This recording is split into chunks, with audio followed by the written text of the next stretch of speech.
Hello everyone, part 3.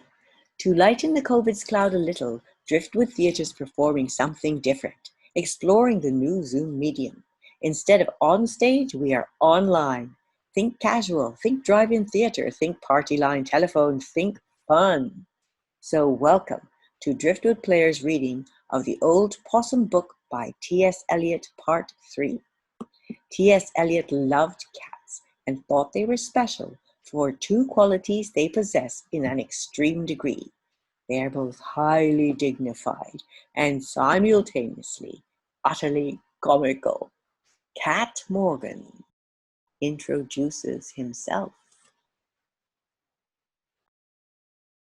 I once was a pirate, what sailed the high seas, but now I've retired as a commissionary, and that's how you find me a-taking my ease and keeping the door in a Bloomsbury Square. I'm partial to partridges, likewise to grouse, and I favour that Devonshire cream in a bowl, but I'm a lust content with a drink on the house and a bit of cold fish when he done me patrol. I ain't got much polish, me manners is gruff, but I've got a good coat, and I keep myself smart, and everyone says, and I guess that's enough, you can't but like Morgan, he's got a kind heart. I got knocked about on the Barbary coast, and me voice it ain't no such mellifluous organ, but yet I can state, and I'm not one to boast, that some of the gals is dead keen on old Morgan. So if you have business with Faber or Faber, I'll give you this tip, and it's worth a lot more. You'll save yourself time, you'll spare yourself labor, if just you make friends with the cat at the door. That cat, Morgan, he's a forthright scallywag. I could fancy him myself. He's retired from a life of adventure, gone respectable. Quite the opposite of the next cat, Macavity.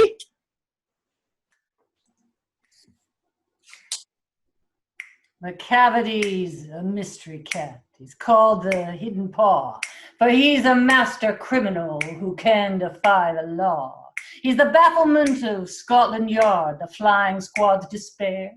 For when they reach the scene of the crime, Macavity is not there. Macavity, there's no one like Macavity.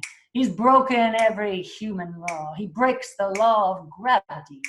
His powers of levitation would make a fakir stare. And when you reach the scene of the crime, Macavity's not there. You may seek him in the basement. You may seek him up in the air. But I tell you once and once again, Macavity's not there.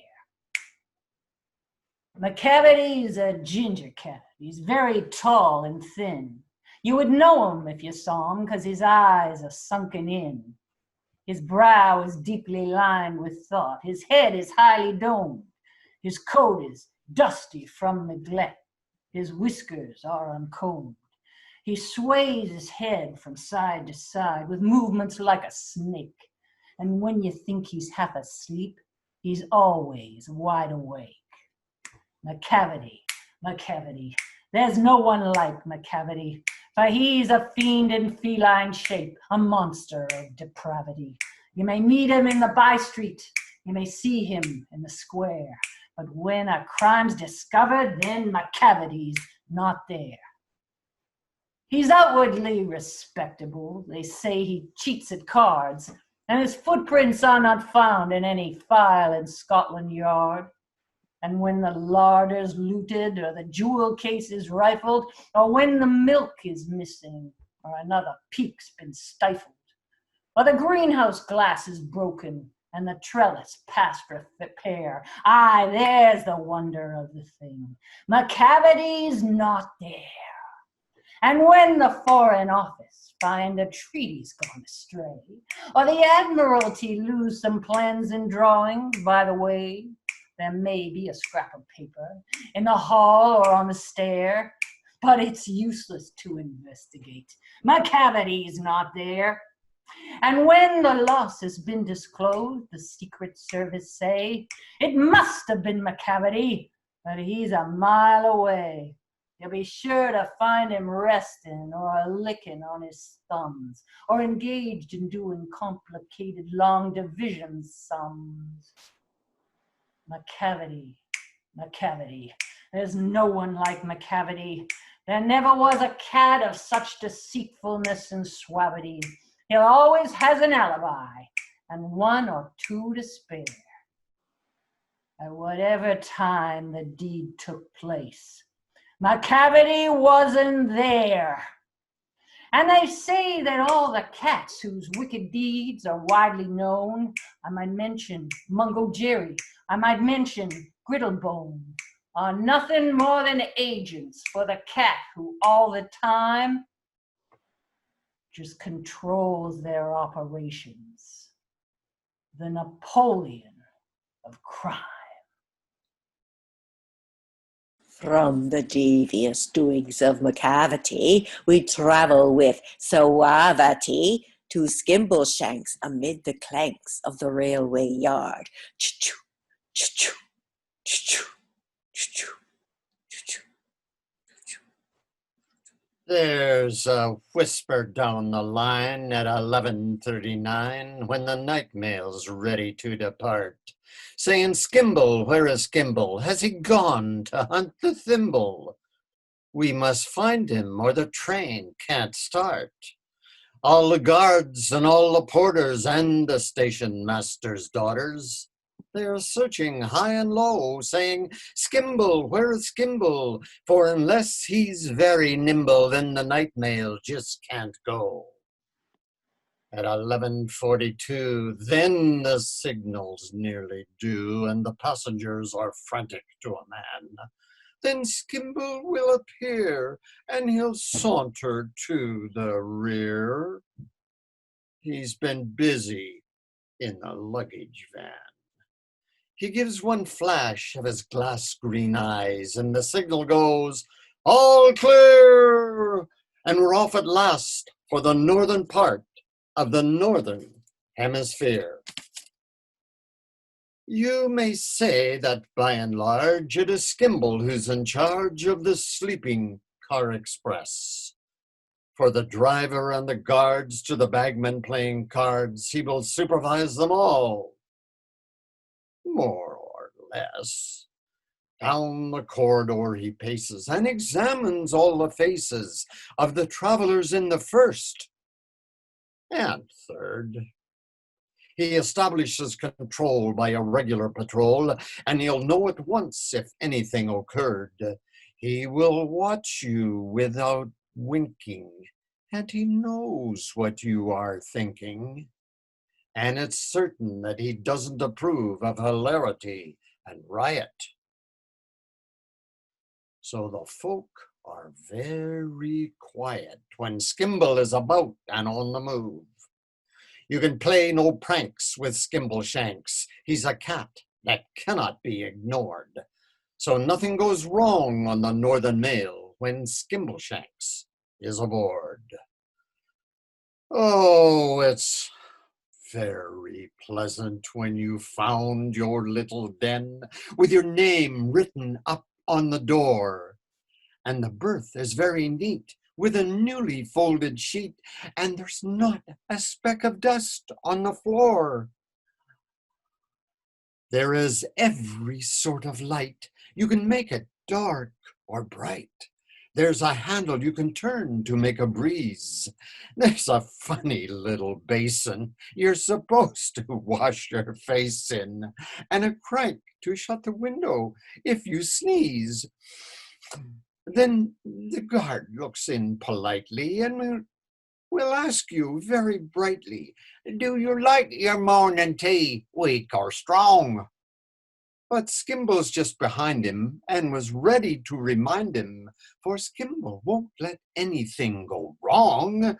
When you creep into your cozy berth and pull up the counterpane, you ought to reflect that it's very nice to know that you won't be bothered by mice. You can leave all that to the railway cat, the cat of the railway train. In the watches of the night, he is always fresh and bright. Every now and then he has a cup of tea, with perhaps a drop of scotch, while he's keeping on the watch, only stopping here and there to scratch a flea. You were fast asleep at crew, and so you never knew that he was walking up and down the station.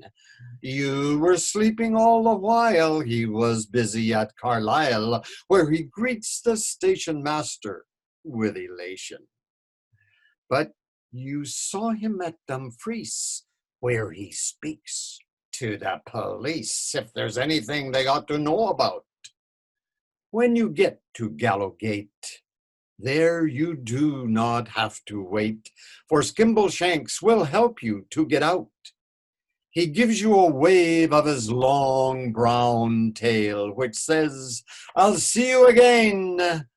You'll meet without fail on the midnight mail, the cat of the railway train. Those cats you'll meet on the midnight mail, how do you make friends with them? Or the cat at the door? You start with the addressing of cats. You've read of several kinds of cat, and my opinion now is that you should need no interpreter to understand their character. You now have learned enough to see that cats are much like you and me and other people whom we find possess the various types of mind. For some are sane and some are mad, and some are good and some are bad, and some are better and some are worse, but all may be described in verse.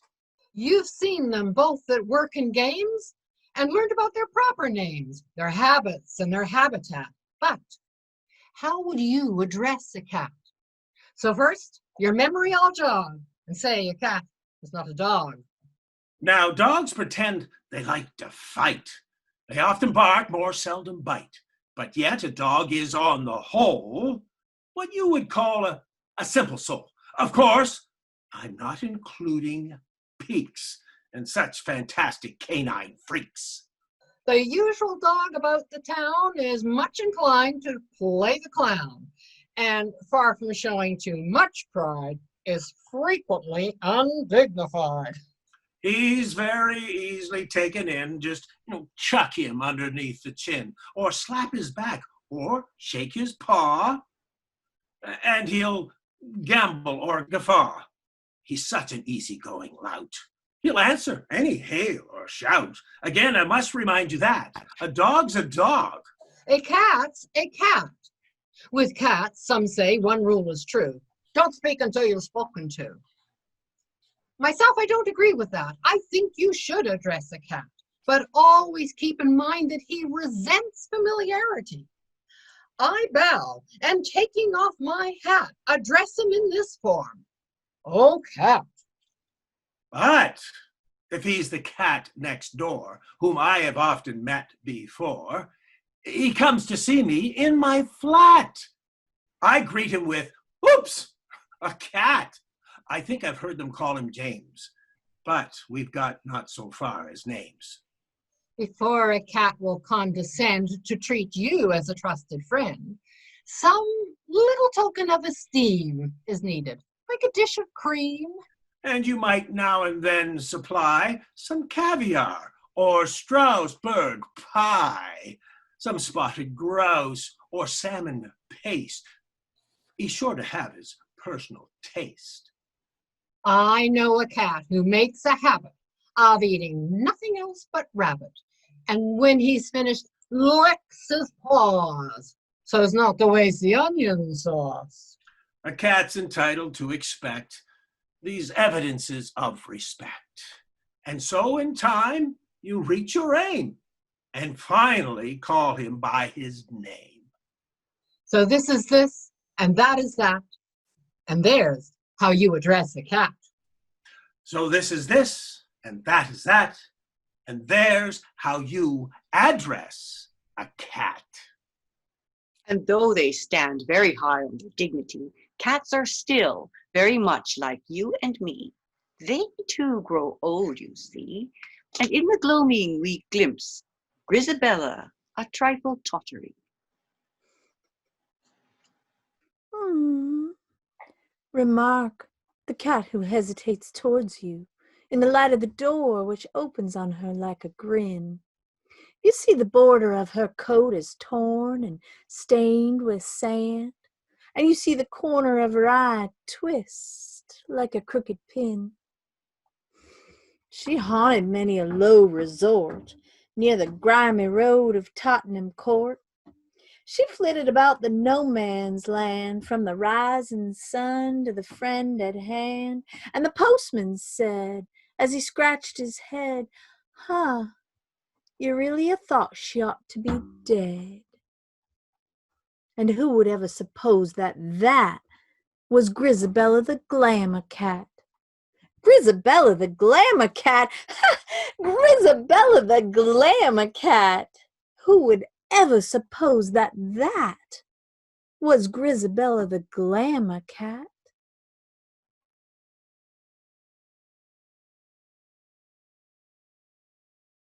She walks through the night remembering.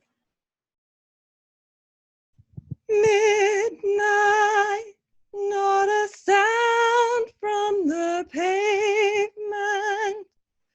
Has the moon lost her memory? She is smiling alone in the lamplight. The withered leaves collect at my feet, and the wind begins to moan. Memory, all alone in the moonlight, I can smile at the old days. I was beautiful then. I remember a time I knew what happiness was. Let the memory live again. Every street lamp seems to beat a fatalistic warning. Someone mutters in a street lamp gutters, and soon it will be morning. Daylight, I must wait for the sunrise. I must think of a new life, and I mustn't give in. When the dawn comes, tonight will be a memory too, and a new day will begin. Burnt out ends of smoky days, the still cold smell of morning. A street lamp dies, another night is over, another day is dawning. Touch me, it's so easy to leave me all alone with the memory of my days in the sun. If you touch me, you'll understand what happiness is. Look, a new day has begun.